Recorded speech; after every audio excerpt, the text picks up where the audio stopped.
Thank you, Shahid Siddiqui साहब, for having me. Thank you, नई दुनिया नेशनल फोरम, इतने खूबसूरत प्रोग्राम के लिए, और यहाँ पर जितने भी मेहमान हमारे बीच में मौजूद हैं, आप सभी का बहुत बहुत शुक्रिया।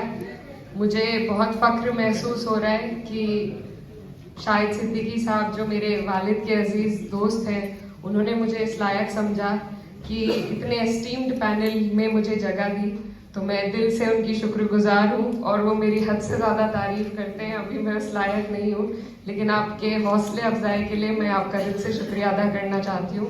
हमारे बीच में सलमान खुर्शीद साहब मौजूद हैं, जिनके बारे में आप सब और हम बहुत सुन चुके हैं, बहुत जानते हैं, और वो हमेशा से एक रोल मॉडल रहे हैं, न सिर्फ मैं कहना चाहती हूँ मुसलमानों के लिए, पर पूरे देश के लिए। सबने, मैं एक लॉयर हूँ, तो I am very inspired by him and I have always heard him, and it's wonderful to share a seat with him here, so I am very grateful for that. Manoj Jha ji, जिनको हम बहुत सुनते हैं पार्लियामेंट में, और जिनसे बहुत प्रेरणा और सीखने को मिलता है, कैसे अपनी बात रखी जाए, कैसे सबकी बात रखी जाए। आपको भी मैं धन्यवाद देना चाहती हूँ। हमारे बीच में राकेश सिन्हा जी मौजूद हैं, इफ्तिखार अहमद साहब, और तमाम जितने भी लोग हैं। Thank you so much for all joining together for this wonderful event. जो कॉन्सेप्ट नोट है, उसको जब मैंने पढ़ा, and I thought what can the answer to this question be, what is the future of Muslims in India। मैंने बहुत सोचा और जहन में दो जवाब आए कि हमें जहाँ काम करने की ज़रूरत है, एक एक्सटर्नल हमारी जो रिप्रेजेंटेशन हो रही है मीडिया के माध्यम से, एक उस पर, और एक इंटरनली हम लोगों को अपने अंदर भी झांकने की ज़रूरत है।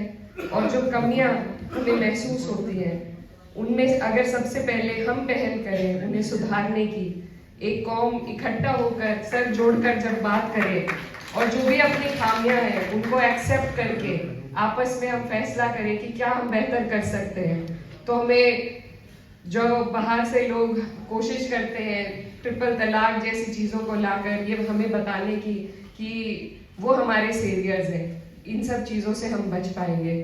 दूसरा, जो हमारा एक्सटर्नल रिप्रेजेंटेशन हो रहा है, जो परसेप्शन एक बनाया जा रहा है, उसको सुधारने के लिए सबसे ज़्यादा हमें तालीम की ज़रूरत है।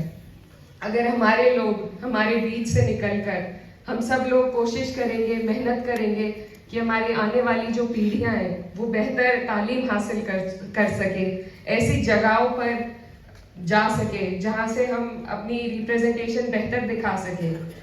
मैं आपको बताना चाहती हूँ कि जब मैं स्कूल में पढ़ती थी, तो मुझसे लोग अक्सर कहते थे कि you don't look like a Muslim.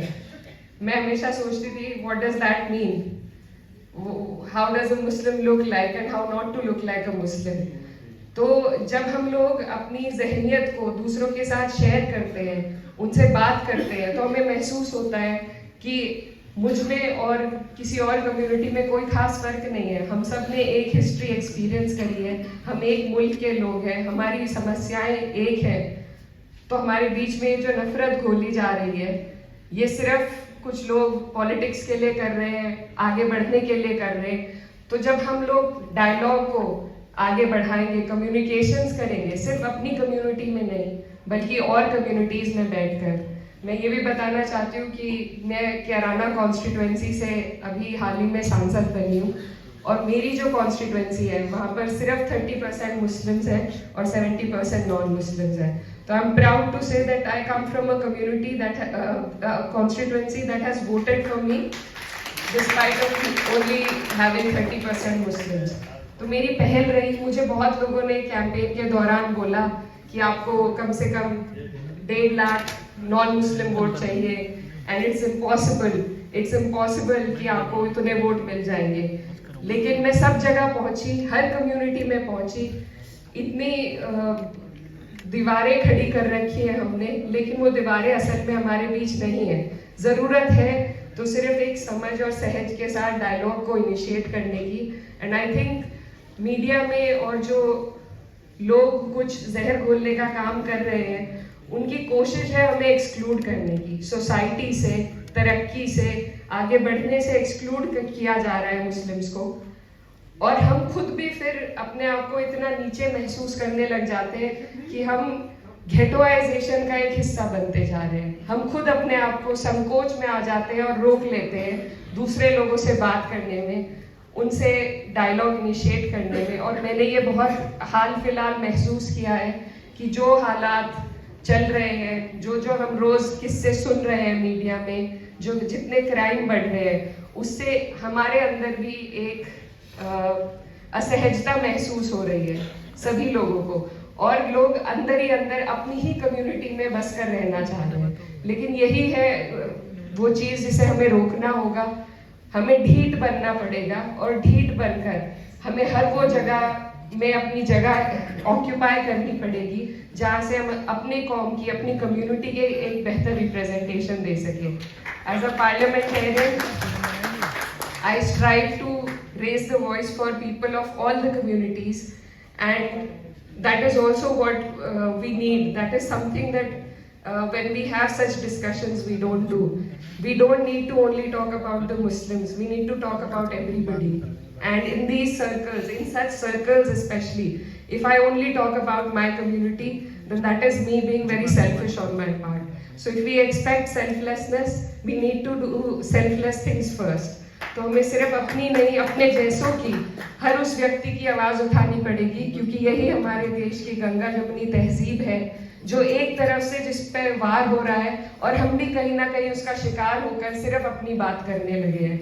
तो हम सबको, ऐसे लोगों को जोड़ना पड़ेगा जो इस गंगा जमुनी तहजीब की हिफाजत करना चाहते हैं, और हम सबको एक दूसरे के लिए आवाज उठानी पड़ेगी। I think that is what the future holds for us, and if we move in this direction, I think it will be a better future. So and we have people amongst ourselves here जो हर जात, बिरादरी और धर्म की जो boundaries है उनको लांग कर यहाँ पर मौजूद है। और ऐसा हमने कई चीज़ों में देखा है। जब CAA NRC की प्रोटेस्ट हुई थी, तो I think more than Muslims there were other communities who had come forward to support us. So we need to stand for each other, we need to look within ourselves and do better for our community, and then to stand for other communities. I think only then can we provide a better future, not just for Muslims but for everybody in the country. Thank you so much.